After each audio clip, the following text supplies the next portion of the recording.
এখনকার সায়েন্স দিয়ে আমি ব্যাখ্যা করতে পারবো না, এগুলো আধ্যাত্মিক কথাবার্তা। আমাদের বাহ্যিক এই জগতের বাইরেও কিন্তু একটা জগৎ আছে, আমি মনে হয় বুঝাতে পারছি না। বারাকা, আল্লাহ পাকের বরকত কি দেখেছেন কখনো চোখ দিয়ে? আল্লাহ পাকের বরকত বলে একটা কথা আছে না, আছে না? আচ্ছা, বরকত কি জিনিস আপনি কি চোখে দেখতে পারেন? এমন একজন সালাফের কথা পড়লাম যিনি 40 বছর বেঁচে ছিলেন। কত বছর? 40 বছর। এই 40 বছরে তিনি প্রায় 300টা বই লিখেছেন। কয়টা? 300টা। এখন বলেন, আমরা এখানে যারা বসে আছি অনেকেই 40 পার করে ফেলছি না? আমরা এই 40 বছরে কিছু করতে পেরেছি? এই 40 বছরে একটা মানুষ 300টা বই লিখতে পারে? তাহলে আমরা বুঝতে পারছি যে তাদের সময়ের যে বরকত আর আমাদের হায়াতের বরকত এক না। বরকত সম্পূর্ণ ভিন্ন জিনিস, যেটা আমরা চাক্ষুষ দেখা জ্ঞান দিয়ে বিশ্লেষণ করতে পারবো না। পারবো না। আরও বোঝাচ্ছি, দেখুন রাসূলুল্লাহ সাল্লাল্লাহু আলাইহি ওয়াসাল্লাম সারাদিনে কত কাজ করতেন। তাহাজ্জুদ পড়তেন, শেষ রাত্রে উঠতেন, রাতের এক অংশ ঘুমাতেন, আরেক অংশ উঠতেন, উঠে তাহাজ্জুদে নামাজ পড়তেন, লম্বা কেরাত, মানে এক রাকাতে প্রায় 4 পারা কোরআন তেলাওয়াত করেছেন। এক রাকাতে 4 পারা। আমরা তো 4টা আয়াত পড়লেই একদম তাড়াতাড়ি রুকু করতে হবে, দাঁড়ায় থাকতে পারতেছি না। তাই নামাজ তো ডিজিটাল, এখন যুগের সাথে সাথে নামাজও কি ডিজিটাল। অনেক মসজিদে নামাজ পড়লে মনে হয় ইমাম সাহেব পেশাব পায়খানা চাপ নিয়ে নামাজ পড়াচ্ছে মনে হয়, তাড়াতাড়ি নামাজ শেষ করতে পারলে বাঁচে আর কি। আবার দেখা যায় মাঝে মাঝে যে নামাজ মানুষ পড়তেছে না, মানে নামাজ পড়ানোর দায়িত্ব সে পালন করছে, নামাজ নিজে পড়তেছে না। তো এই ডিজিটাল নামাজ না। নবী সাল্লাল্লাহু আলাইহি ওয়াসাল্লাম এক রাকাতে 4 পারা কোরআন তেলাওয়াত করেছেন, প্রায় 4.5 পারা তাহাজ্জুদের নামাজে। তখনই তো গিয়ে পা ফুলবে। এই যে পা ফুলতো, এমনি এমনি পা ফোলে? কতক্ষণ দাঁড়ায় থাকলে একটা মানুষের পা ফোলে? তো নবী সাল্লাল্লাহু আলাইহি ওয়াসাল্লামের পা ফুলে যেত, পা মোবারক ফুলে যেত। লম্বা সালাত পড়তেন, সালাতের পরে আবার কিছুক্ষণ ডান কাতে শুয়ে থাকতেন সুন্নত পড়ে। বেলাল রাদিয়াল্লাহু আনহু এসে ডাক দিতেন, তিনি গিয়ে মসজিদ নববীতে নামাজ পড়াতেন। ফজরের নামাজও হতো লম্বা, কেরাত হতো লম্বা। নামাজের পরে আবার সাহাবীদের সাথে কথাবার্তা বলতেন, দ্বীনি বিষয়ে মোজাকারা করতেন। তারপরে ইশরাকের নামাজ পড়তেন, চাশতের নামাজ পড়তেন, পরিবারের দেখাশোনা করতেন, দিন প্রচার করতেন, রুজি রুটির ব্যাপার ছিল। এই সারাদিন যে এতগুলো কাজ তিনি করতেন, একদিনে একটা মানুষ এত কাজ করতে পারে? তো নবী সাল্লাল্লাহু আলাইহি ওয়াসাল্লামের জীবনের বরকত আমার জীবনের বরকত কি সমান? তাহলে বলেন, বরকত কি আমি চাক্ষুষ জ্ঞান দিয়ে প্রমাণ করতে পারবো? এরকম অনেক বিষয় আছে ইসলামে যেটা চাক্ষুষ জ্ঞান দিয়ে প্রমাণ করা যায় না। কবরের আযাব দেখেছেন? কেউ কি প্রমাণ করতে পারবে? আপনি কি ফেরেশতাকে দেখেছেন যারা এখন এখানে ঘিরে রেখেছে জায়গাটা? এই জায়গাটা কি ফেরেশতারা ঘিরে রাখে নাই? আল্লাহ রাসূল কি সেই কথা বলেন নাই?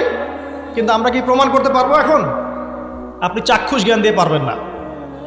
কবরের আযাব প্রমাণ করতে পারবেন না। স্বপ্ন মাঝে মাঝে দেখেন, সত্য হয় কি হয় না? মুমিনের স্বপ্ন সত্যি হবে কি হবে না? আখিরুজ জামানে মুমিনের স্বপ্ন বেশি বেশি সত্য হবে। তো সত্য স্বপ্নের কি ব্যাখ্যা দিবেন? কোনো ব্যাখ্যা নাই।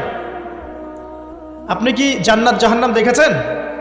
দেখেন নাই। মিজান পুলসিরাত দেখেছেন? রূহ, আপনার শরীরে একটা রূহ আছে, আত্মা, এটা কি দেখেছেন? এখন এই যে বিষয়গুলো দেখা যায় না, আধ্যাত্মিকত্ব, বারাকা, আল্লাহর নূর, কবরের আযাব, পরকাল, ফেরেশতা, জিনজাতি, তো এগুলোকে আমরা তো বাহ্যিক জ্ঞান দিয়ে ব্যাখ্যা করতে পারবো না। পারবো?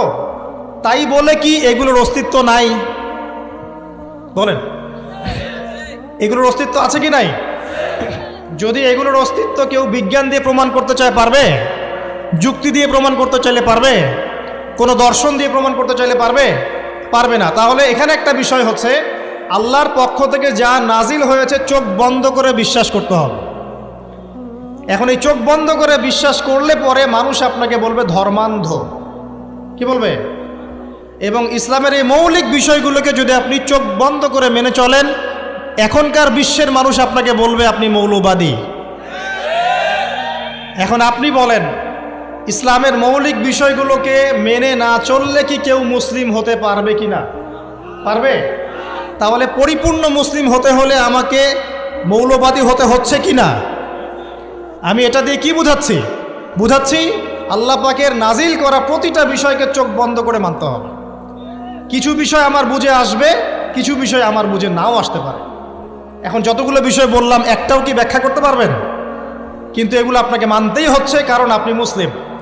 আল্লাহ বলেছেন, রাসূল বলেছেন, আমি মেনেছি। এখন আমার জ্ঞান কি আল্লাহ এবং তার রাসূলের জ্ঞানের চেয়ে বেশি না কম? এই পুরো মহাবিশ্ব যিনি পরিচালনা করছেন তার জ্ঞান বেশি না আমার জ্ঞান বেশি? এই পুরো মহাবিশ্বে শত কোটি গ্যালাক্সি আছে, এক একটা গ্যালাক্সিতে হাজার হাজার সৌরজগৎ আছে। এরকম শত সহস্র গ্যালাক্সি নিয়ে একটা আসমান গঠিত হয়।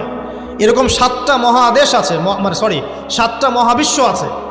এই 7 মহাবিশ্বের উপরে আছে কুরসি, ওয়াসিআ কুরসিয়ুহুস সামাওয়াতি ওয়াল আরদ। তার উপরে আছে মহাসাগর, যার গভীরতা 500 বছরের পথ। তার উপরে আছে আল্লাহ রাব্বুল আলামিনের আরশে আজিম। আর আল্লাহ রাব্বুল আলামিন এই আরশের উপর সমুন্নত। সেই মহান আল্লাহকে আমরা বলি আল্লাহু আকবার। কি বলি? এই যে আল্লাহু আকবারের মর্ম বুঝলেন? এখন এই বিশাল সত্তা আল্লাহু আকবার, আল্লাহ পাক সবচেয়ে বড়, এই সর্বোচ্চ সত্তার জ্ঞান বেশি না আমার জ্ঞান বেশি? তার পক্ষ থেকে যখন কোরআন এবং হাদিস নাজিল হচ্ছে, আমাকে তো চোখ বন্ধ করেই মানতে হবে, নাকি আমি যুক্তি দিব? হ্যাঁ, কিছু বিষয় আমার বুঝে আসবে, কিছু বিষয় আমার বুঝে নাও আসতে পারে। কিছু বিষয় আমি সায়েন্স দিয়ে প্রমাণ করতে পারবো, কিছু নাও পারতে পারি। কিছু আমি দর্শন দিয়ে প্রমাণ করতে পারবো, কিছু নাও পারতে পারি। যেগুলো পারছি না সেগুলো আমার বা আমাদের জ্ঞানের সীমাবদ্ধতা। কথা কি বুঝতে পারছেন? এটা আল্লাহ পাকের জ্ঞানের বা আল্লাহ পাকের ওহির কোনো ত্রুটি নয়। আল্লাহর ওহির কোনো ত্রুটি আছে? এটা আমার জ্ঞানের সীমাবদ্ধতা। আসেন সামনে যাই। যে কথাটা বলতে গিয়ে এদিকে আসলাম, দেখুন এমন অনেক বিষয় আছে যেগুলো আমরা খালি চোখে ব্যাখ্যা করতে পারবো না। আমরা যে যুগটাকে আইয়ামে জাহিলিয়াত বলছি, ওই যুগটাতে যে সমস্যাগুলো ছিল, যে পাপগুলো ছিল, সেগুলো এখনকার বিশ্বে আরও অনেক উঁচু লেভেলে বিরাজ করছে। যেমন এই যে আপনারা বললেন, একটা পাপ ছিল শিরক। সরাসরি মূর্তি পূজা বলছি না, আমরা বলছি কি শিরকের পাপ ছিল।